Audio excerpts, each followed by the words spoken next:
Hey guys, I'm Pragya, and today I'm going to talk about autonomous cars.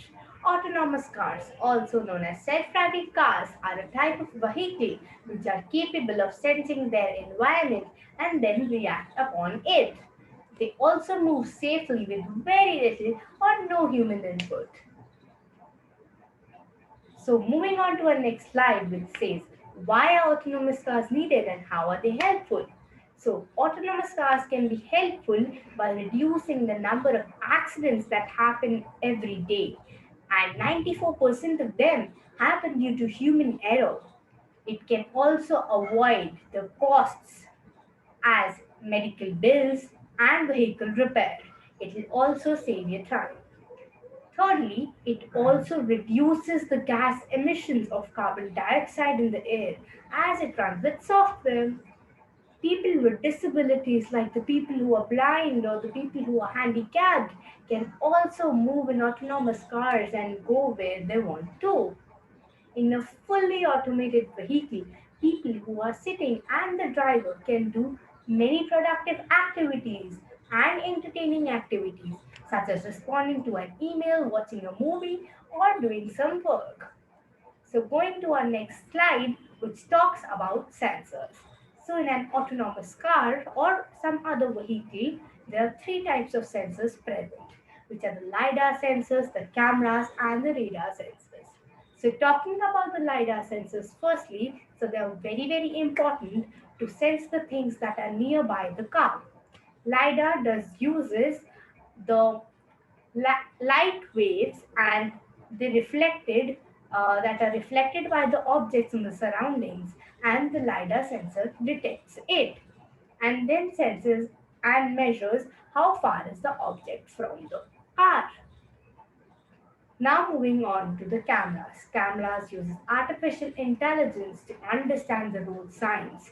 Cameras are also used to detect obstacles. Cameras. In a normal vehicle, there is a driver and he or she can only have two eyes. And driving a vehicle only with two sensors or two eyes is okay, but with an autonomous car, we can provide it with more than five sensors, at least more than five sensors. For example, if you say Tesla has eight cameras put in with a 360-degree view and 250 meters far off. So now going on to the radar sensors. So radar sensors can see a far off distance.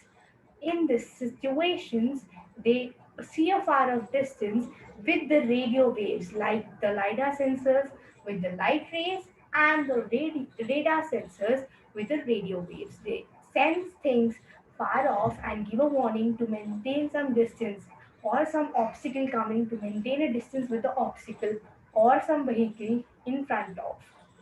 So all these sensors are present in the front and the back of the vehicle, and some of them are also present on the roof.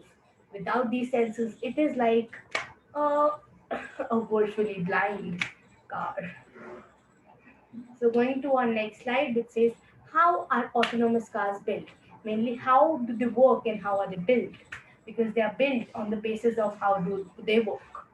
So, how are autonomous cars built? So, they are built on the five factors, otherwise, which says first is perception, second with localization, third with prediction, fourth with path planning and controls. So, the first one with perception.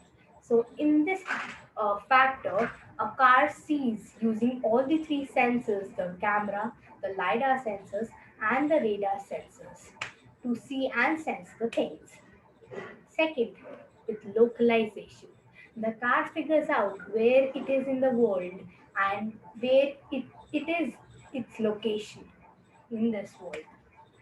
Going on to with the third factor, which is prediction. So the car figures out what the other vehicles in the front, it predicts what the other vehicles in the front are going to do. Then with the fourth one, which is path planning. So it after it gets to know what the other vehicles are doing, depending upon two things, which is that what the other vehicles are going to do and where it has to reach. For example, it has to go to some sweet shop in maybe Kirtinagar. So these are the two things that are dependent that the path planning factor needs. So it needs these two things, and depending upon it, it plans its path. So after it, the controls. After all these things are done, all these things are taken into a sophisticated software.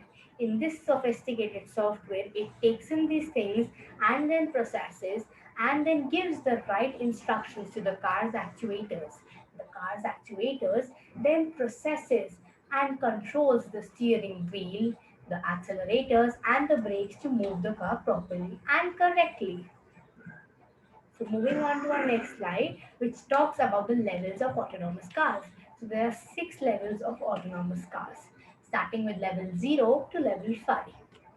So let's start with the level 0, the first one, which is level 0, no automation.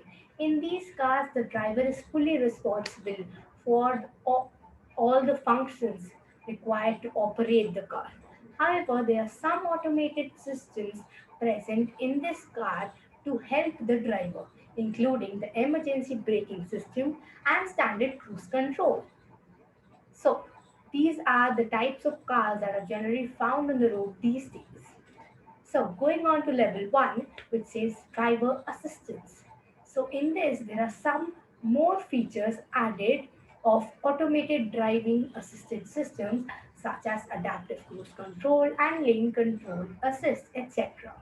These features help ensure that the car and the driver are fully secure. However, the driver is still has to control the essential driving functions such as the brakes, steering, and accelerators. Level 2, partial automation. Advanced Driver Assistance Systems ADAS is a very main feature of level 2. In this, the cars can actually control the brake, the accelerator, and take over the steering wheel and can control it for some period of time. However, these are not fully autonomous cars, as a driver continues to remain in control, and a driver should be always alert and vigilant to take control. Going on to our next level, which is level 3, conditional automation. A level 3 car is able to drive itself, but only in some situations. Because it is not a fully autonomous car, so it can drive for a long distance, but not fully. At this level, it is not necessary that the driver is fully both hands on the wheel or something like that, but the driver must always be ready to take control, back control, if necessary in some cases. So going on to our next level, which is level 4, high automation.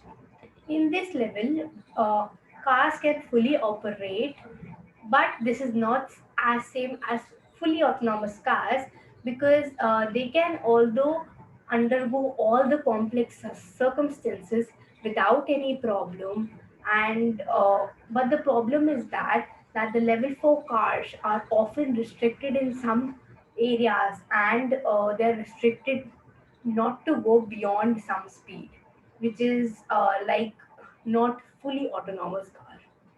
And in level 4, a driver can still manually override the self-driving mode. Now going on to the level 5 and the last one, which says full automation. In this level deals with fully autonomous cars in which they're fully capable of handling all the responsibilities in the road conditions.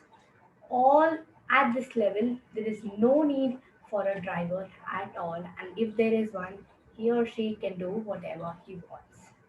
At last, I would just like to say that, as rightly said by John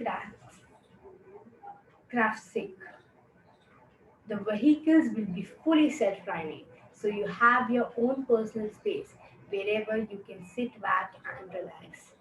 And I just want to say that autonomous cars are going to be the future for transportation and will one day be very popular amongst all of us.